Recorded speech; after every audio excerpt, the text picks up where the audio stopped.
make sure that we give ourselves X amount of time to do the learning curve here, because we're not masters, but we are students, and we have to be able to be good at this. We have to decide, based on our policies and our marketing plan, what exactly are we going to focus. And this may be something that you're going to set strategically in your business. You can say within the next 90 days or this year, I'm going to master blogging and make sure my website's real strong.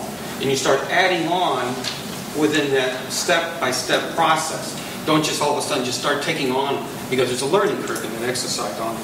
The other one, the cold hard truth can hurt.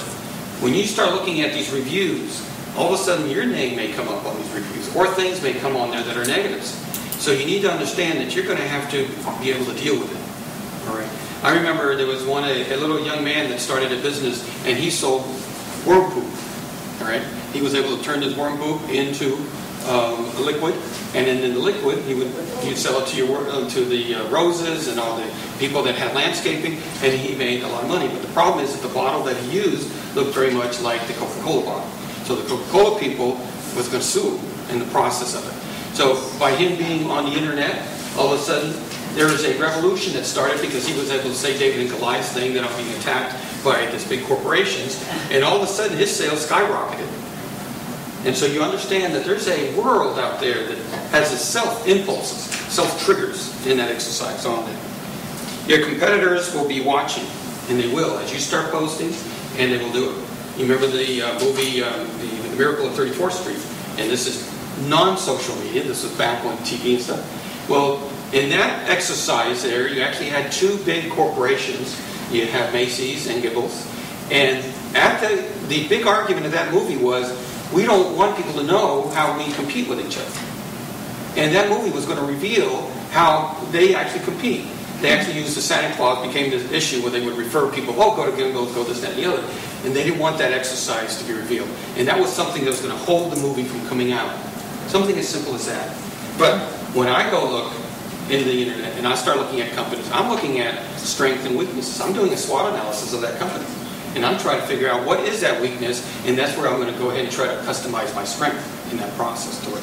I had a meeting this morning downtown early with a business person, and I previously sent them the email, the web address, give them a chance to kind of look us over before we went and did this little presentation. We went with one of the doctors, did a little presentation, getting kind of towards the end up and wrap up. And then I stopped for a second. I says, you looked at our website? Yes. I said, what'd you think of it? No, do you know we do this? No, I didn't. Do you know we do that? No, I didn't.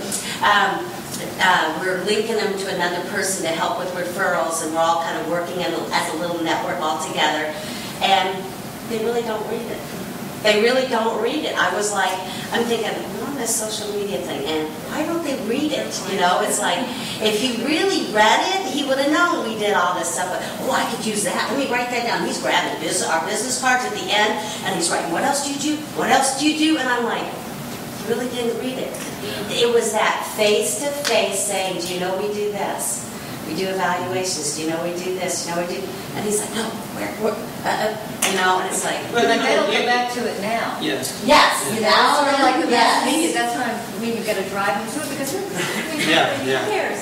Yeah, because a lot of times you're learning. Sometimes you have to see it 3 times. Right. And some of us learn. YouTube videos saying, here's what rather than having them read. Some of us learn. Easier? Some of us are audio, some of us are visual, some of us are hands-on. And so you got to think of yourself as a teacher, and you're actually educating this community of potentials and actually customers. So you got to be able to figure this little exercise out. And I'm going to be addressing that in my presentation. So. Are we still? You are. I would love to get up there right now, but we're almost.